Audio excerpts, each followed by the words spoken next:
प्रधानमंत्री नरेंद्र मोदी और गृह मंत्री अमित शाह के निर्देशों पर दिल्ली पुलिस ने ड्रग्स माफियाओं के खिलाफ ऑपरेशन चलाया हुआ है। दिल्ली पुलिस की क्राइम ब्रांच और दूसरी यूनिट के साथ दिल्ली में अब तक का सबसे बड़ा ऑपरेशन चलाया गया है।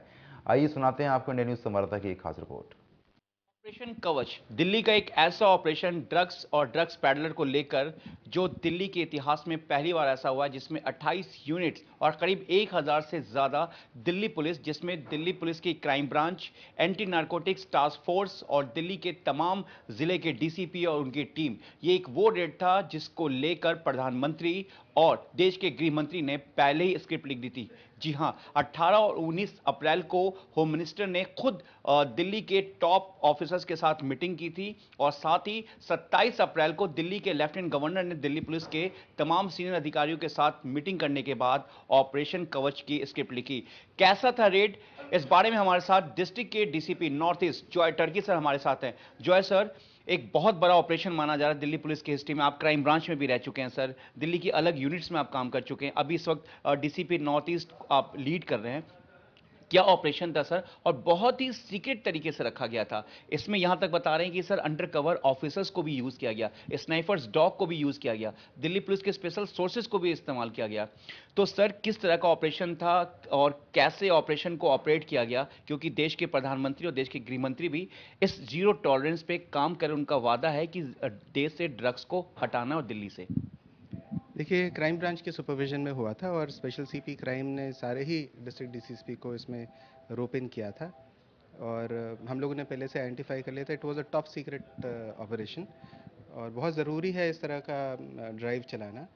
और ये डिसाइड किया था कि एक साथ सब लोग इसमें करेंगे and this was about 7 PM in the evening. हम लोगों ने 6 जो बड़े ड्रग ट्रैफिकर्स हैं हमारे इलाके के, उनको पहले आइडेंटिफाई किया था। आई मेड श्योर कि जो टीम्स हैं उनको लास्ट मिनट तक नहीं पता था कि एग्जैक्टली जाना कहाँ है, तो उसमें अपने एक एक लड़का उस टीम में रखा था एंड आई मेड श्योर कि जहाँ भी रेड करनी है उस थाने के स्टाफ को ना रखा जाए। और उसमें हमने अपने स्पेशल स्टाफ और जैसा बता रहे स्निफर डॉग्स की भी हमने हेल्प ली और कोऑर्डिनेटेड एफर्ट था और 6 जगह मेरे यहाँ रेड किया और उससे एक अच्छा मैसेज भी जाता है कि दिल्ली पुलिस में कोऑर्डिनेटेड एफर्ट हो रहा है। और उसी के क्योंकि ये ऑनगोइंग प्रोसेस है और उसी के बाद पिछले 2 दिन में नॉर्थ ईस्ट जिले ने 14 पर्चे दिए हैं एनडीपीएस एक्ट के और हम ये ड्राइव जारी रखेंगे। सर बता रहे हैं कि 31 लोगों को अरेस्ट किया गया है, 64 हॉट स्पॉट दिल्ली में पॉइंट आउट किया गया है और कुछ जगहों को वेरीफाई भी किया गया। क्या ये हम जान सकते हैं सर कि दिल्ली के नॉर्थ ईस्ट में कितनी जगह हॉट स्पॉट हैं और क्या कुछ ऐसे पॉइंट हैं? हालांकि दिल्ली पुलिस लगातार काम करती है ऐसे लोगों पे, लेकिन फिर भी जो ये लोग हैं सर, क्योंकि देश के बाहर से जिस तरीके से जब आप क्राइम ब्रांच में थे तो आपने एक रैकेट को बस्टेड किया था जो पाकिस्तान अफगानिस्तान होते हुए दिल्ली पहुंचा था। तो सर क्या ऐसे नन नगरी में नन नगरी के अलावा जो आपकी जो बाकी जगह है, क्या कुछ है ऐसा? देखिए, नन नगरी का आपने नाम लिया ही है। नन नगरी, सुंदर नगरी, वो एक आइडेंटिफाइड हॉटस्पॉट है हमारा। उसके अलावा शास्त्री पार्क का कुछ इलाका है और खजूरी का भी कुछ इलाका है। वो हमने आइडेंटिफाई किया हुआ। हम लोग कॉन्स्टेंटली इसमें ड्राइव चलाते रहते हैं, एफर्ट करते हैं और आगे भी करते रहेंगे। ये तो हमने आइडेंटिफाई किए हुए हैं और अक्रॉस द बॉर्डर, बिकॉज मेरा यूपी से लगता हुआ है, तो हम लोग के जो इंटेलिजेंस सोर्सेज हैं वो लोनी गाज़ियाबाद में भी काफ़ी एक्टिव हैं।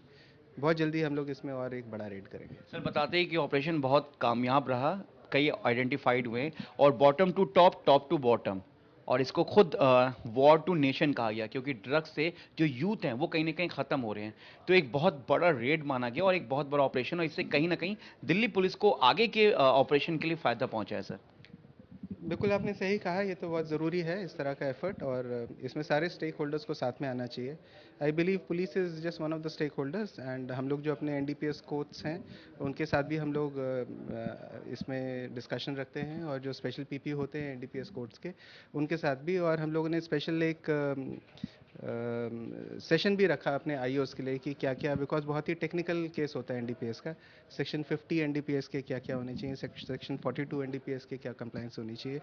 तो वो हम लोगों ने बाकायदा सारे अपने आईओस को समझाया, कैसे फर्स्ट आईओ होगा, कैसे सेकंड आईओ होगा।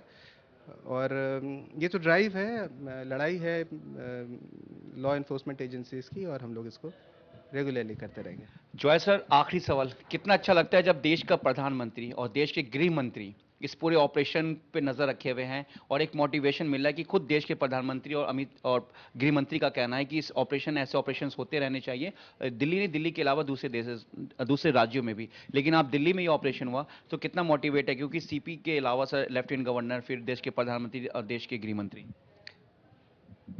देखिए, this is a larger question. I'm just a DCP looking after one district. You'll probably have to speak to Special CP Crime for this कि पैन दिल्ली उनका क्या इसमें उनका एफर्ट किस तरह से रहेगा, कितना कोऑर्डिनेटेड रहेगा। पर जहाँ तक नॉर्थ ईस्ट जिले का सवाल है तो this is fight against all organised drug trafficking in the area. ये थे हमारे साथ जॉय टर्की सर, जो कि डीसीपी नॉर्थ ईस्ट, और ये बता रहे कि किस तरीके से जो डिस्ट्रिक्ट थे 15 जिलों के डीसीपीस को कितना अलर्ट रखा गया था, और खुद जो एनसीपी सर डीसीपी सर बता रहे कि कितना सीक्रेट रख के उस थाने इलाके को भी नहीं बताया गया जहां रेड पड़ना, मतलब इसको पूरी तरह से सीक्रेट रखा गया और बहुत ही सक्सेसफुल इस ऑपरेशन को कामयाब किया गया। अपने सभी कैमरामैन प्रमोद दास के साथ